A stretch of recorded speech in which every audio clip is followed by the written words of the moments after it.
आज हम जो राजस्थान का एकीकरण है इसके बारे में चर्चा करेंगे। देखो, जो राजस्थान का एकीकरण था ये 7 चरणों में पूर्ण हुआ था और इसका जो प्रारंभ था 18 मार्च 1948 से हुआ था, जो 1 नवंबर 1956 को जाकर पूर्ण हुआ था। इस समय 19 रियासतें थी, 3 ठिकाने थे और एक केंद्र शासित प्रदेश था। तो देखो, एकीकरण की बात करें तो एकीकरण के समय राजस्थान में कितनी रियासतें थी? 19 रियासतें। कितनी रियासतें थी? 19 रियासतें थी। कौन कौन सी थी? देखो, एक तो थी अलवर, दूसरी रियासत थी भरतपुर, धौलपुर, करौली। कौन कौन सी? देखो, 19 कितनी रियासत थी? 19 रियासत थी। कौन कौन सी? अलवर हो गई, भरतपुर हो गई, धौलपुर हो गई, करौली हो गई,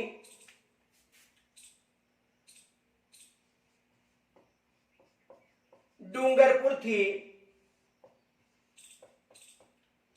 बांसवाड़ा, प्रतापगढ़, झालावाड़,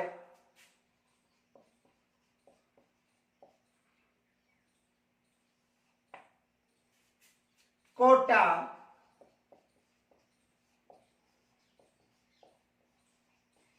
बूंदी, टोंक, शाहपुरा,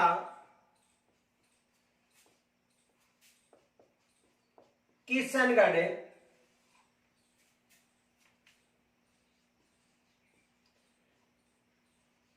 उदयपुर, जिसे देखो मेवाड़ के नाम से भी जाना जाता था।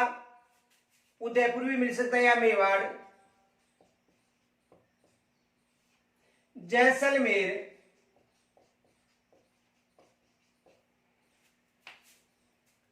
जयपुर,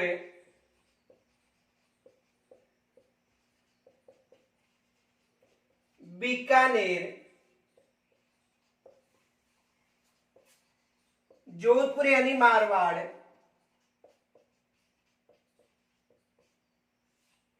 व सिरोही। कितनी रियासतें थी? 19 थी। देखो, अलवर हो गई 1, 2 भरतपुर, तीसरी धौलपुर, चौथी करौली, 5वीं डूंगरपुर, 6वीं बांसवाड़ा, 7वीं प्रतापगढ़, 8वीं झालावाड़, 9वीं कोटा, 10वीं बूंदी, 11 टोंक, शाहपुरा 12, किशनगढ़ 13, उदयपुर यानी मेरवाड़ 14 हो गई, जैसलमेर 15, जयपुर 16, बीकानेर 17, जोधपुर 18 और सिरोही 19। तो उस समय एकीकरण के समय कितनी रियासत थी? याद रखना, 19 रियासत। देखो यहां पर समझो, यदि उस समय की बात करें तो देखो, सबसे जो अंतिम में शामिल होने वाली जो रियासत थी, यानी एकीकरण के चरण में अंतिम समय में शामिल होने वाली रियासत कौन सी थी? सिरोही। ये याद रखना। यानी जब एकीकरण चल रहा था तो एकीकरण का प्रारंभ हुआ था 18 मार्च 1948 को एकीकरण प्रारंभ हुआ था और अंतिम समय में मिलने वाली जो रियासत थी वो कौन सी रियासत थी? सिरोही रियासत थी। ये याद रखना। प्रश्न बन सकता है कि एकीकरण में अंतिम में शामिल होने वाली रियासत कौन सी थी? सिरोही रियासत। और सिरोही रियासत राजस्थान में 2 चरणों में शामिल हुई थी। ये भी याद रखना। कितने चरणों में शामिल हुई थी? 2 चरणों में। तो देखो, एक तो ये प्रश्न बन सकता है, एकीकरण के अंतिम चरण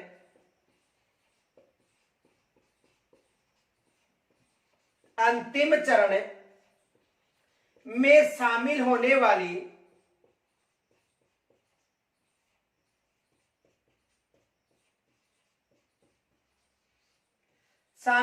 वाली रियासत कौन सी थी? ये याद रखना, कौन सी थी? सिरोही।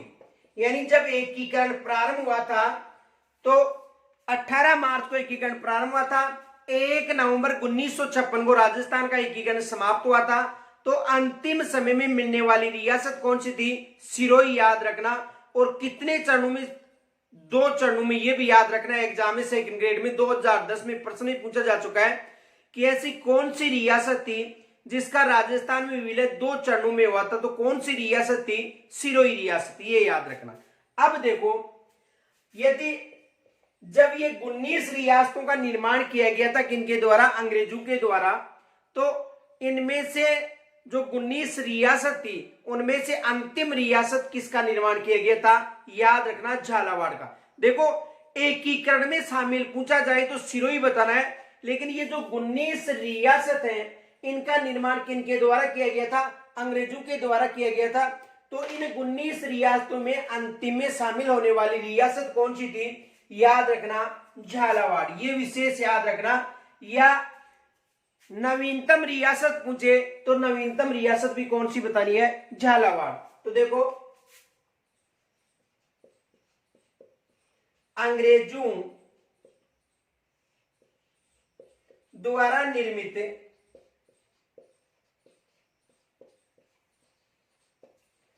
अंतिम रियासत,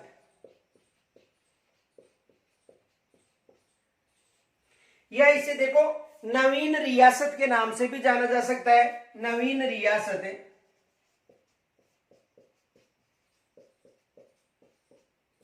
कौन सी थी? तो याद रखना, नवीन रियासत की बात करें तो नवीन रियासत कौन सी थी? झालावाड़। और यदि सबसे प्राचीन रियासत की बात करें,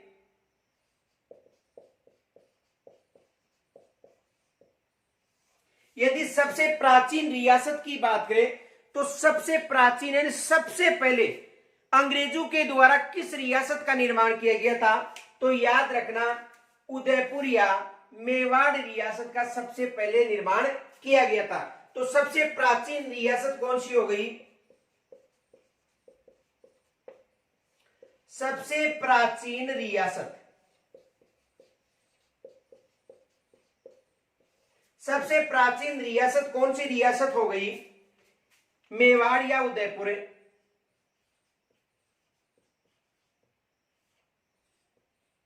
सबसे प्राचीन रियासत कौन सी हो गई? मेवाड़ या उदयपुर। देखो, यहां से एग्जाम में कौन सा प्रश्न बन सकता है? पहले तो ये याद रखना कि जो रियासत थी उनमें सबसे पहले अलवर, भरतपुर, धौलपुर और करौली का निर्माण हुआ था। उसके बाद में डूंगरपुर, बांसवाड़ा, प्रतापगढ़, झालावाड़, कोटा, बूंदी, टोंक, छापरा, किशनगढ़ का निर्माण हुआ था। उसके बाद में उदयपुर, फिर उसके बाद में जैसलमेर, जोधपुर, बीकानेर और जोधपुर, अंत में किसका निर्माण हुआ था? सिरोही का। तो देखो, यदि प्रश्न पूछा जाए, ध्यान से समझना, वहां पर एग्जामिनर जरूर प्रश्न पूछा जाता है। यहाँ से प्रश्न ये पूछा जाता है कि एकीकरण के जो एकीकरण हो रहा था उस समय अंतिम जो समय में शामिल होने वाली रियासत कौन सी थी? तो सिरोही रियासत, यानी राजस्थान का निर्माण किया जा रहा था और इनमें रियासतों को मिलाया जा रहा था। तो उस समय अंतिम समय में रियासत शामिल होने वाली कौन सी थी? सिरोही। लेकिन यदि पूछा जाए कि अंग्रेजों के द्वारा जो अंग्रेज राजस्थान में 19 रियासतों का निर्माण किया था, तो सबसे पहले मेवाड़ रियासत का निर्माण किया था और अंतिम समय में किस रियासत का निर्माण किया गया था? झालावाड़ रियासत का। समझ में आ गया होगा। तो देखो, एकीकरण के अंतिम चरण में शामिल होने वाली रियासत सिरोही, और याद रखना 2 चरणों में शामिल हुई थी। अंग्रेजों द्वारा निर्मित अंतिम रियासत या नवीन रियासत कौन सी है? झालावाड़। और सबसे प्राचीन रियासत पूछे तो आपको कौन सी बतानी है? मेवाड़। अब देखो, यहां पर समझो, यदि क्षेत्रफल की बात करें तो क्षेत्रफल की दृष्टि से सबसे बड़ी रियासत कौन सी थी? तो क्षेत्रफल की दृष्टि से सबसे बड़ी रियासत कौन सी थी? जोधपुर रियासत। ये याद रखना। क्षेत्रफल की बात करें तो देखो, क्षेत्रफल की दृष्टि से सबसे बड़ी रियासत कौन सी है? जोधपुर रियासत। क्षेत्रफल की दृष्टि से सबसे बड़ी जोधपुर। और यदि क्षेत्रफल की दृष्टि से सबसे छोटी रियासत की बात करें तो सबसे छोटी रियासत कौन सी है? छापरा। एक बार दोबारा देखो, अंतिम समय में शामिल होने वाली एकीकरण में सिरोही थी, सबसे नवीन रियासत थी झालावाड़, क्योंकि अंग्रेजों के द्वारा अंतिम समय में शामिल की गई थी। सबसे प्राचीन रियासत कौन सी थी? मेवाड़। इनके साथ क्षेत्रफल की दृष्टि से सबसे बड़ी रियासत कौन सी थी? जोधपुर मारवाड़। और सबसे छोटी रियासत कौन सी थी? शाहपुरा। अब देखो जितनी भी 19 रियासत थी उन रियासतों में यदि बात करें तो 18 रियासतों के नाम पर जिलों का नामांकन हो चुका है, केवल एक को छोड़कर, किसको? किशनगढ़ को छोड़कर। बाकी जो 18 रियासत हैं, देखो अलवर हो गया, भरतपुर हो गया, धौलपुर हो गया, करौली जिले हैं, डूंगरपुर भी जिला है, बांसवाड़ा भी जिला है, प्रतापगढ़ भी जिला है, झालावाड़ भी जिला है, कोटा बूंदी भी जिला है, टोंक भी जिला है, और शाहपुरा जो वर्तमान में भीलवाड़ा से अलग करके किया गया, ये शाहपुरा है ना कि जयपुर वाला, तो शाहपुरा भी जिला है। किशनगढ़ जिला नहीं है, उदयपुर भी जिला है, जैसलमेर भी जिला है, जो जयपुर भी जिला है, बीकानेर भी जिला है, जोधपुर भी जिला है, और सिरोही। तो जो 19 रियासत है, इन रियासतों में केवल जो किशनगढ़ है इसके नाम पर किसी भी जिले का नामांकन नहीं हुआ है, ये याद रखना। एकमात्र कौन सी रियासत है? किशनगढ़, जिसके नाम पर जिले का नामांकन नहीं हुआ है। बाकी टोटल जो रियासत है इनके नाम पर जिले का नामांकन हो चुका है। आगे देखो, यदि इन रियासतों में बात करें तो टोंक एकमात्र ऐसी रियासत थी जो मुस्लिम रियासत थी। कौन सी रियासत? टोंक। यानी टोंक एकमात्र ऐसी रियासत थी जो मुस्लिम रियासत थी। बाकी टोटल जो रियासत थी यानी 19 रियासतों में मुस्लिम रियासत एक ही थी। कौन सी? टोंक। ये याद रखना। बाकी 18 रियासत थी ये हिंदू रियासत थी। और यदि बात करें इनमें तो 2 रियासत याद रखना, भरतपुर व धौलपुर।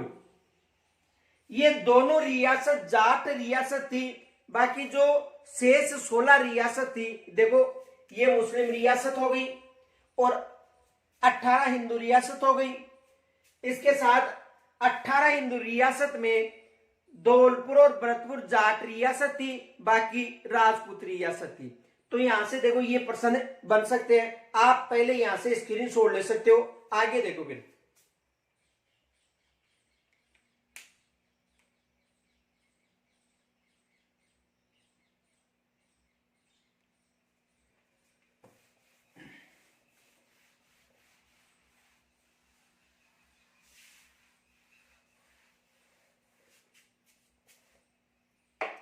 देखो ये तो प्रश्न ये बन सकता है, यदि क्षेत्रफल की बात करें, क्षेत्रफल की दृष्टि से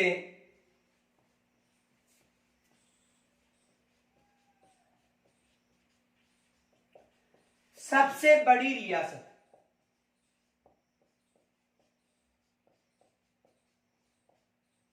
यदि क्षेत्रफल की बात करें तो क्षेत्रफल की दृष्टि से सबसे बड़ी रियासत कौन सी थी? याद रखना, जोधपुर रियासत।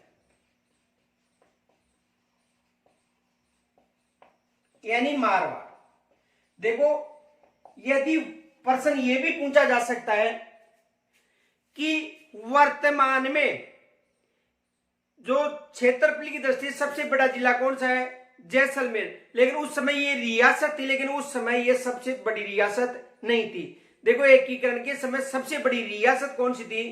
मारवाड़ या जोधपुर रियासत थी, न कि जैसलमेर। क्योंकि जैसलमेर भी एक रियासत है, लेकिन वर्तमान में जिला बड़ा है, लेकिन उस समय रियासत जैसलमेर बड़ी नहीं थी, ये याद रखना। तो क्षेत्रफल की दृष्टि से सबसे बड़ी रियासत पूछे तो जोधपुर रियासत या मारवाड़ रियासत थी। वर्तमान में यदि जिला पूछे तो जैसलमेर है, लेकिन उस समय जैसलमेर भी रियासत थी, लेकिन उस समय बड़ी रियासत नहीं थी। तो याद रखना, क्षेत्रफल की दृष्टि से सबसे बड़ी रियासत कौन सी थी? जोधपुर या मारवाड़। दूसरा देखो,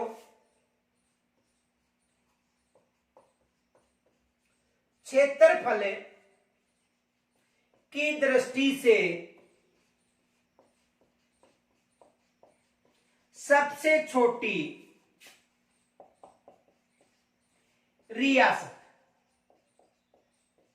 तो क्षेत्रफल की दृष्टि से सबसे छोटी रियासत की बात करें तो सबसे छोटी रियासत कौन सी थी? शाहपुरा। यानी शाहपुरा जो भीलवाड़ा में था उसकी बात करें तो उस समय यह क्षेत्रफल की दृष्टि से छोटी रियासत थी। आगे देखो,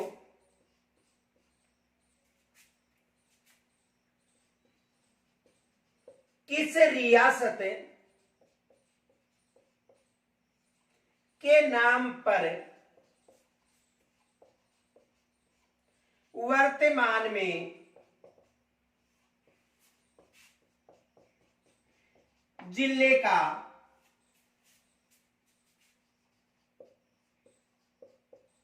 नामकरण नहीं हुआ है?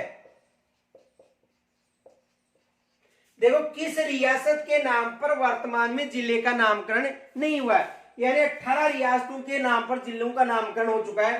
केवल किशनगढ़ एक ऐसी रियासत है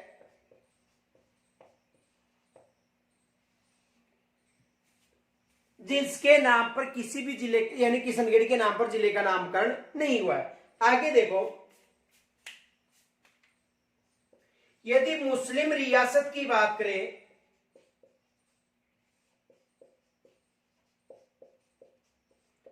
तो मुस्लिम रियासत कौन सी थी? तो मुस्लिम रियासत थी टोंक, यानी एक रियासत। जो 19 रियासत थी उसमें से एक रियासत थी मुस्लिम रियासत थी, कौन सी? टोंक।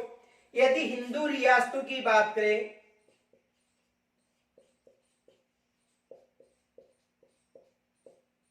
तो हिंदू रियासतें कितनी थी?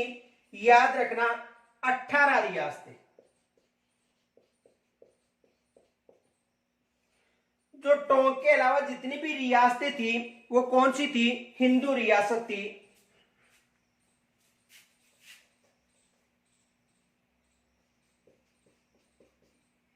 आगे देखो, जाट रियासतें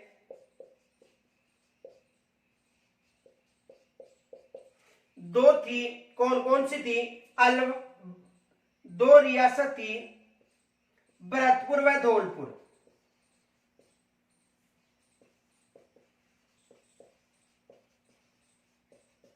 यानी जाट रियासत कितनी थी? दो, भरतपुर व धौलपुर। और यदि बात करें राजपूत रियासत,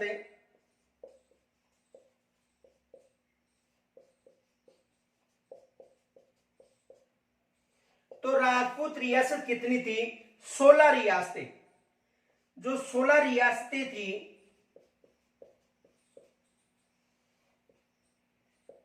वो कौन सी थी?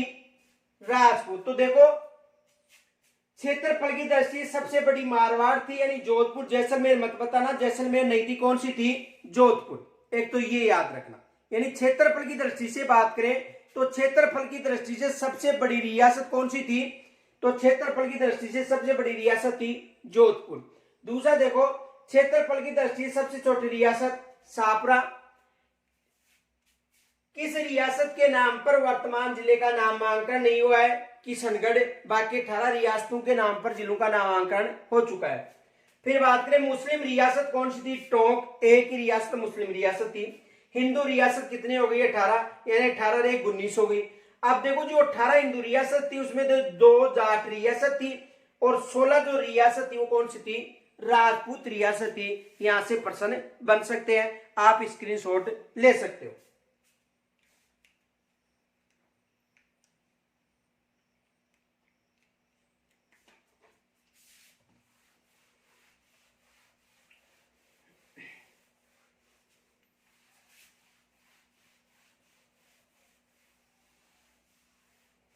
अब देखो, जो राजस्थान का एकीकरण था ये 7 चरणों में पूर्ण हुआ था। कितने चरणों में पूर्ण हुआ था? 7 चरणों में। राजस्थान का एकीकरण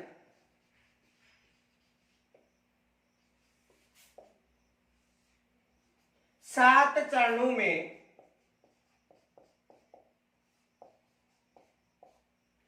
पूर्ण हुआ था।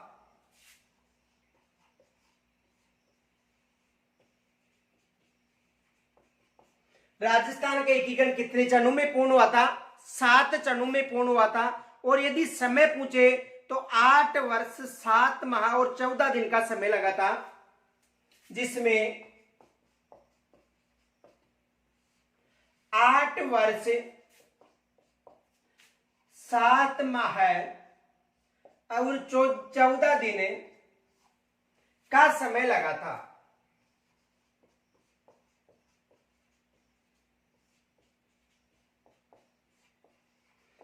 8 वर्ष 7 माह और 14 दिन का समय लगा था। और एकीकरण कितने चरणों में पूर्ण हुआ था? 7 चरणों में पूर्ण हुआ था। ये याद रखना, राजस्थान का एकीकरण कितने चरणों में पूर्ण हुआ था? 7 चरणों में पूर्ण हुआ था। अब देखो, राजस्थान का जो एकीकरण था ये 18 मार्च 1948 से प्रारंभ होकर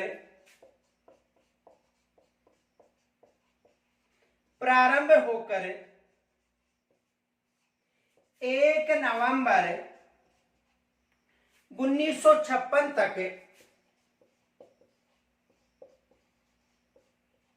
चला था। यानी राजस्थान का जो एकीकरण प्रारंभ कब हुआ था? 18 मार्च 1948 को राजस्थान का एकीकरण प्रारंभ हुआ था, जो 1 नवंबर 1956 को पूर्ण हुआ था। देखो समय कितना लगा था? 8 वर्ष 7 माह और 14 दिन। ये भी प्रश्न पूछा जा चुका है। राजस्थान का एकीकरण कितने चरणों में? 7 चरणों में पूर्ण हुआ था। कब प्रारंभ था? 18 मार्च 1948 से लेकर 1 नवंबर 1956। देखो यहां पर एक विवादित प्रश्न है, याद रखना। देखो इसका जो एकीकरण था वो 17 मार्च की जगह 18 मार्च को प्रारंभ होने वाला था, ये याद रखना। यानी कब प्रारंभ होने वाला था? 17 मार्च को। जो राजस्थान का एकीकरण था ये 17 मार्च 1948 को प्रारंभ होने वाला था, लेकिन एक दिन बाद प्रारंभ क्यों हुआ था? देखो पहला जो चरण था उसका नाम था मत्स्य संघ। पहला चरण कौन सा था? मत्स्य संघ।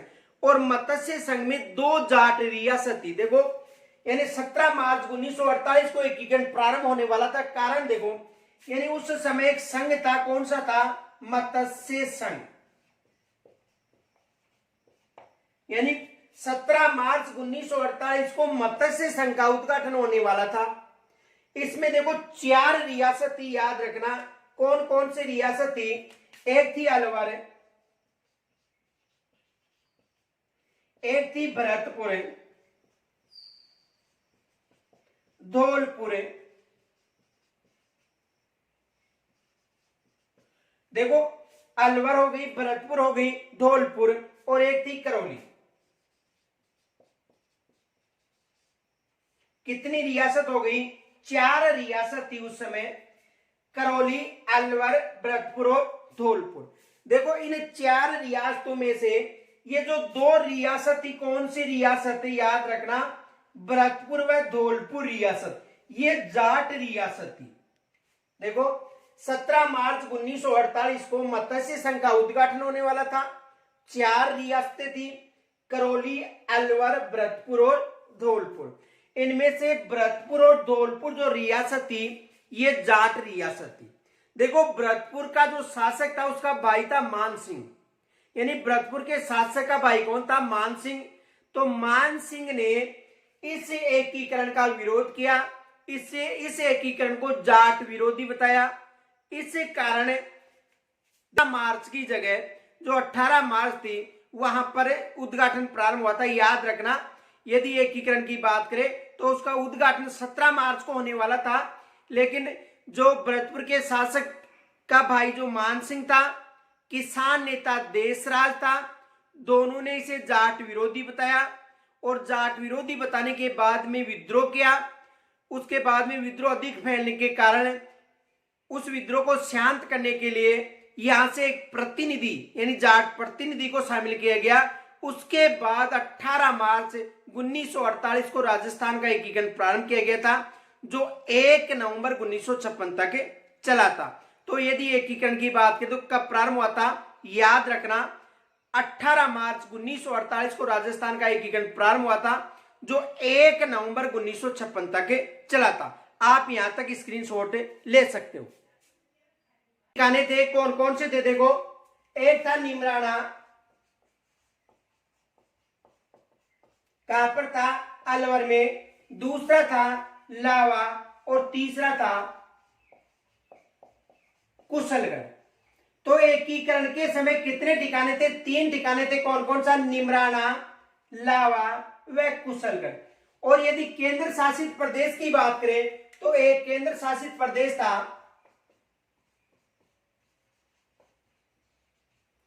केंद्र शासित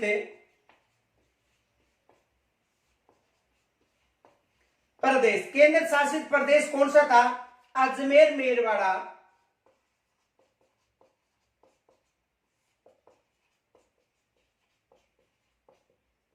जिसका विलय राजस्थान के एकीकरण के अंतिम चरण में हुआ था।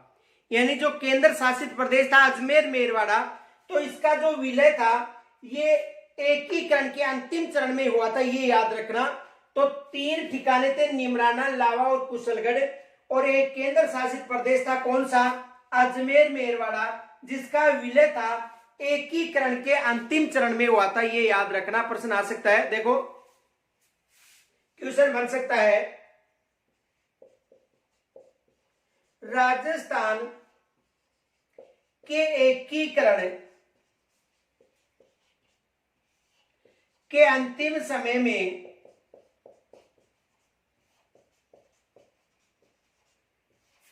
में किसका विलय हुआ था?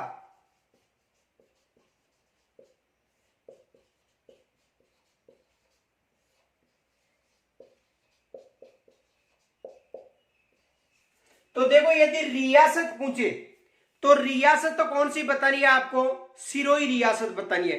और यदि केंद्र शासित प्रदेश पूछे तो केंद्र शासित प्रदेश कौन सा बताना है? अजमेर मेरवाड़ा, अजमेर मेरवाड़ा। और यदि रियासत की बात करें तो अंतिम समय में रियासत कौन सी थी? सिरोही। अंतिम समय में शामिल होने वाली रियासत कौन सी थी? सिरोही। और केंद्र शासित प्रदेश की बात करें तो केंद्र शासित प्रदेश कौन सा था? अजमेर मेरवाड़ा। और सिरोही का विलय 2 चरणों में हुआ था, ये याद रखना। तो देखो ठिकाने 3 थे, निमराना, लावा, कुशलगढ़। केंद्र शासित प्रदेश एक था अजमेर मेरवाड़ा, जिसका अंतिम चरण में क्या हुआ था? विलय हुआ था। आप यहां तक स्क्रीनशॉट ले सकते हो। एकीकरण का प्रथम चरण कौन सा था? मत्स्य संघ। मत्स्य संघ की बात करें तो इसका जो उद्घाटन था 18 मार्च 1948 को किया गया था। किसका? मत्स्य संघ का। यानी मत्स्य संघ का उद्घाटन 18 मार्च 1948 को किया गया था। कारण क्या था? कारण यह था कि भरतपुर का जो शासक था उसका जो भाई था मान सिंह, वह किसान नेता देशराज के द्वारा विरोध किया गया। विरोध करने का कारण यह था कि इसमें 4 रियासत थी, अलवर, भरतपुर, धौलपुर और करौली। 2 जाट रियासत थी, भरतपुर व धौलपुर। तो ये जो संघ था इसको ये बताया गया कि ये जाट विरोधी संघ है। इस कारण उसके बाद जो मान सिंह था उसको तथा जो किसान नेता था देशराज, इन दोनों को बंदी बनाया गया।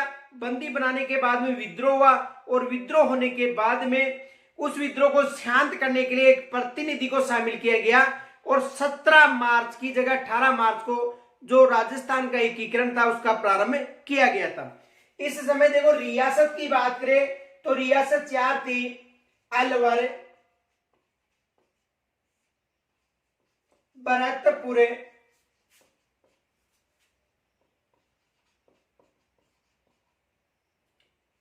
धौलपुर व करौली।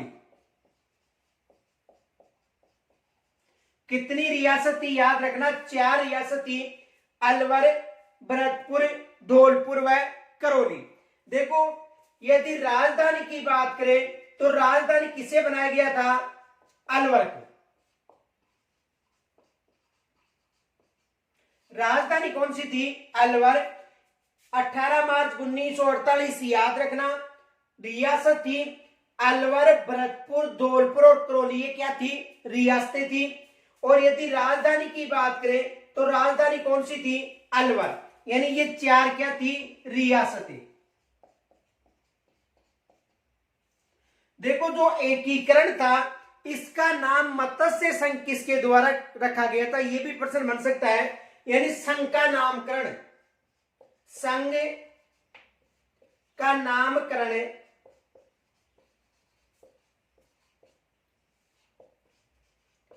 के एम मुंशी के द्वारा रखा गया था। किसके द्वारा?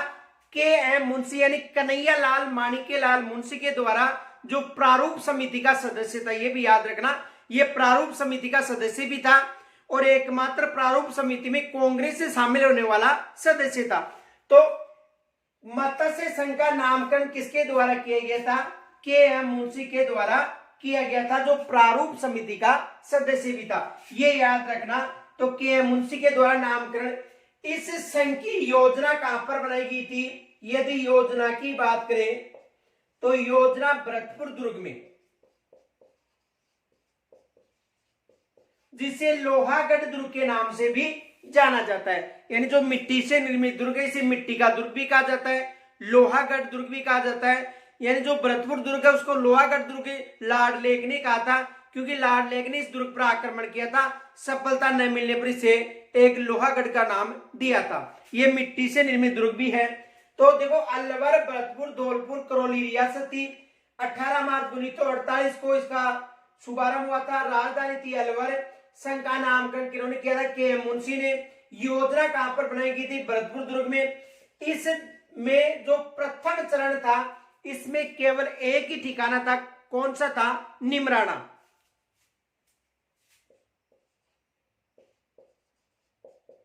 ठिकाना कौन सा था? निमरान। तो प्रश्न बन सकता है कि मत्स्य संघ के समय कितनी रियासत थी?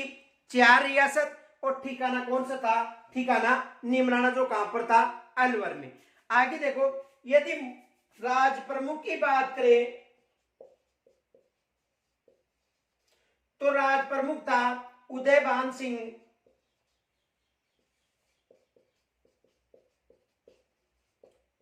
यानी राज प्रमुख कौन था? उदयभान सिंह, जो कहां से था? धौलपुर से। और उपराज प्रमुख की बात करें तो उपराज प्रमुख कौन थे? गणेश पाल। गणेश पाल का संबंध किस रियासत था? करौली से। तो देखो, ठिकाना निमराना था।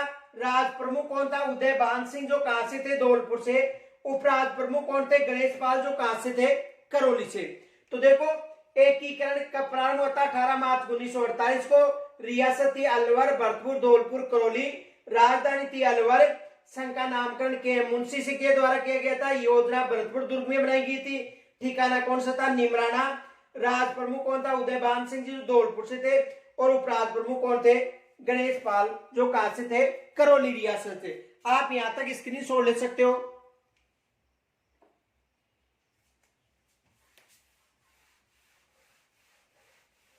देखो, इस चरण का जो प्रधानमंत्री था, ये शोभाराम कुमावत को बनाया गया था।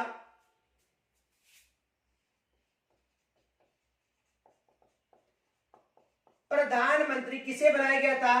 शोभाराम कुमावत को बनाया गया था। शोभाराम कुमावत को बनाया गया था। यानी इसका राजप्रमुख किसे बनाया गया था? शोभाराम कुमावत को। और इसका संपर्क किससे था?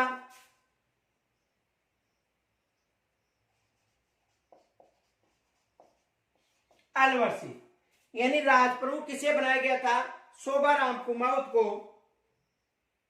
और इसका संबंध किस रियासत से था? अलवर रियासत से। आगे देखो, यदि उद्घाटनकर्ता की बात करें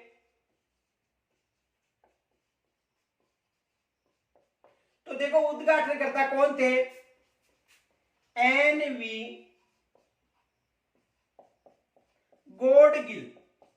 ये उद्घाटनकर्ता थे। कौन? एन.वी. गॉडगिल। तो देखो, प्रधानमंत्री शोभाराम कुमावत कहां से थे? अलवर से। इसका उद्घाटन किन्होंने किया था? एन.वी. गॉडगिल ने किया था।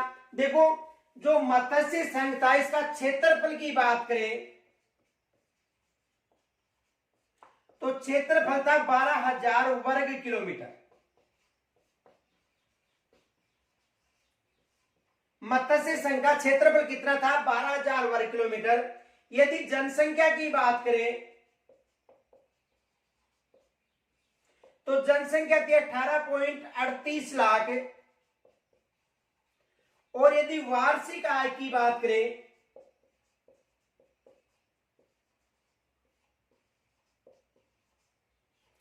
तो वार्षिक आय थी 184 लाख। वार्षिक आय कितनी थी? 184 लाख। तो देखो प्रधानमंत्री कौन था? शोभाराम कुमार। संबंध कहां से था? अलवर से। उद्घाटनकर्ता कौन था? एनवी गाडगिल था। क्षेत्रफल कितना था? मत्स्य संघ की बात करें 12,000 वर्ग किलोमीटर। जनसंख्या कितनी थी? 18.38 लाख। और यदि वार्षिक आय की बात करें तो 184 लाख वार्षिक आय थी। देखो यहां से एग्जाम में एक प्रश्न जरूर बनता है। हमने मत्स्य संघ के बारे में चर्चा की, लेकिन एग्जाम में यह भी प्रश्न बन सकता है कि मत्स्य जनपद, देखो मत्स्य जनपद अलग था और मत्स्य संघ अलग था। पहले आप यहां तक स्क्रीनशॉट ले सकते हो।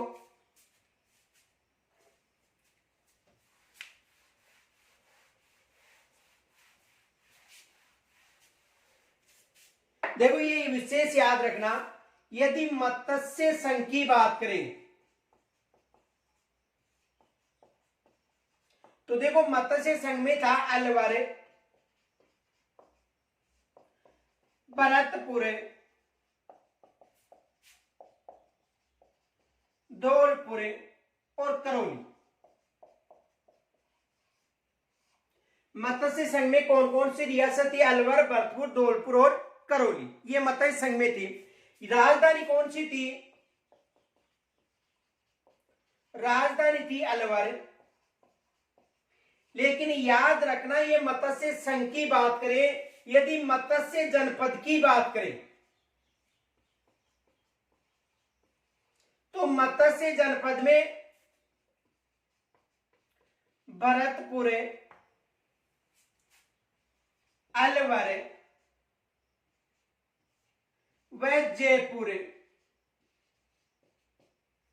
का मध्यवर्ती क्षेत्र था।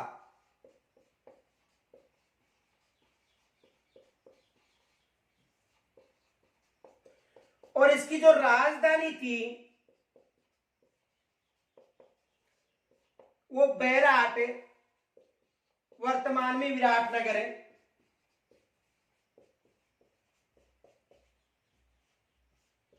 थी, ये याद रखना। तो देखो ये मत्स्य संघ है जिसमें अलवर, भरतपुर, धौलपुर, करौली है। राजधानी अलवर थी। यदि मत्स्य जनपद पूछे वहां पे मत्स्य जनपद विशेष याद रखना, तो भरतपुर, अलवर व जयपुर का मध्यवर्ती भाग था। और इसकी राजधानी कौन सी थी? बैराट, जिसे वर्तमान में विराटनगर के नाम से जाना जाता है। देखो एग्जामिनर ये प्रश्न पूछता है कि मत्स्य जनपद की राजधानी कौन सी थी? पहले ऑप्शन मिल सकता है अलवर, लेकिन याद रखना मत्स्य जनपद की राजधानी बैराट विराटनगर, जो वर्तमान में जयपुर ग्रामीण जिले में आता है। किसमें आता है? वर्तमान की बात करें तो वर्तमान में जयपुर ग्रामीण किस जिले में है? जयपुर ग्रामीण में है। तो मत्स्य जनपद अलवर, भरतपुर और जो भरतपुर, अलवर और जयपुर का मध्यवर्ती क्षेत्र था। देखो मत्स्य विश्वविद्यालय की बात करें तो मत्स्य विश्वविद्यालय कहां पर है? अलवर में। मत्स्य तालाब की बात करें तो मत्स्य तालाब कहां पर है? जयपुर में। मत्स्य विश्वविद्यालय अलवर, मत्स्य तालाब उदयपुर। मत्स्य तालाब कहां पर बताना है? उदयपुर में। मत्स्य जनपद की राजधानी विराटनगर और मत्स्य संघ की राजधानी पूछे आपको अलवर बतानी है। तो यहां तक आप स्क्रीनशॉट ले सकते हो।